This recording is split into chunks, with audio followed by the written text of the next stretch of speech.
এক বাটি আটা দিয়ে সকালের জলখাবার হোক বা বিকেলের টিফিনে বা বাচ্চাদের স্কুল টিফিনে একটা রেসিপিতেই হয়ে যাবে। আর এতটা জালিদার, এতটা সফট হয়, মুখে দিলেই মিলিয়ে যাবে।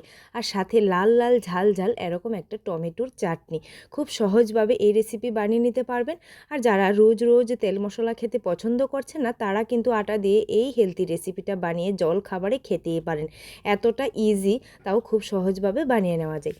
তার জন্য প্রথমেই নিয়ে নিতে হবে এরকম একটা বাটি মেপে এক বাটি আটা। এখানে আমি একটা বাটি মেপে নিয়েছি, তোমরা চাইলে কিন্তু কাপ মেপেও নিতে পারো।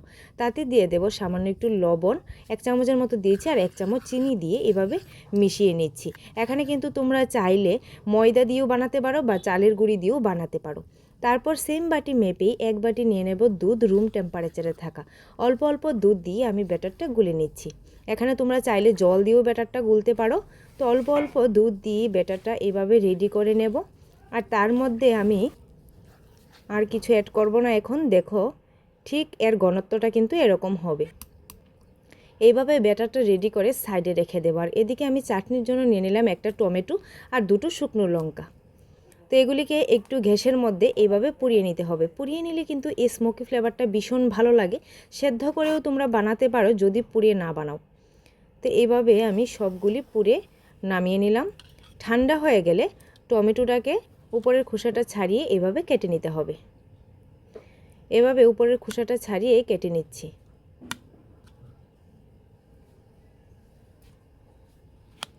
টমেটোটার একটা পেস্ট বানিয়ে নেব, সাথে লঙ্কাটাও দিয়ে দেব। এখন একটা মিক্সিং জারে টমেটো আর লঙ্কাগুলি দিয়ে তার মধ্যে দিয়ে দেব 1/2 চামচ লবণ আর 1/2 চামচ চিনি। একটা পেস্ট বানিয়ে সাইডে রেখে দেব। আর এদিকে একটা প্যানের মধ্যে অল্প একটু সর্ষে তেলে দিয়ে দেব 1 চামচ কালো জিরে আর কয়েকটা কারি পাতা। এগুলি একটু ভেজে নিয়ে তাতে করে রাখা পেস্টটা দিয়ে দেব। দিয়ে এটাকে একটু জাল করে নেব। যতক্ষণ না তেলটা ছেড়ে দিচ্ছে ততক্ষণ কিন্তু এটা জাল করে নামিয়ে নেব। তো চাটনি রেডি। এদিকে আটার ব্যাটারে দিয়ে দেব 1 চামচ বেকিং পাউডার। তোমরা যদি বেকিং পাউডার না দাও তাহলে কিন্তু 1 প্যাকেট ইনোও দিতে পারো বা টক দই দিয়েও এটা বানাতে পারো। যদি টক দই দাও তাহলে কিন্তু জল বা দুধের পরিমাণটা একটু অল্প দেবে। তো এইভাবে ঘনত্বটা হবে। তো রেডি করে নিলাম।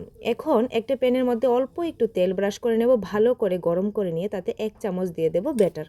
এটা কিন্তু ছড়িয়ে দেব না, নর্মালি থাকবে। একদম লো হিটে এটাকে 5 মিনিট জাল করে নেব। 5 মিনিট পর দেখো কতটা সুন্দরভাবে মাঝখানটাও একদম শুকিয়ে রেডি হয়ে গেছে। আর কি সুন্দরভাবে জালিদার হয়েছিল। একটা উল্টে তোমাদের দেখিয়ে দিচ্ছি যে পেছনের দিকটা একদম পারফেক্টভাবে কালারটা সুন্দর হয়ে ভাজা হয়ে গিয়েছিল।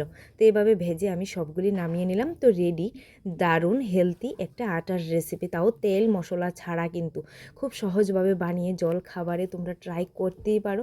আর একবার এই রেসিপি ট্রাই করলে বারবার খেতে ইচ্ছে করবে, এটা আমি তো কথাই দিলাম। আর অনেকটাই সফট হয়, অনেকটাই নরম হয়, মুখে দিলেই কিন্তু মিলিয়ে যাবে। বাচ্চাদের যদি এই টিফিনটা দাও তাহলে কিন্তু তোমরা টমেটো চাটনির বদলে টমেটো সসও দিতে পারো, বা এর মধ্যে 1 চামচ চিনি বাড়িয়ে দিলে বাচ্চারা কিন্তু খুব সহজভাবে খেয়ে নেবে। এতটা টেস্টি একটা রেসিপি। তবে আর কি দেরি না করে জলখাবারে বানিয়ে নাও এই দারুণ রেসিপি।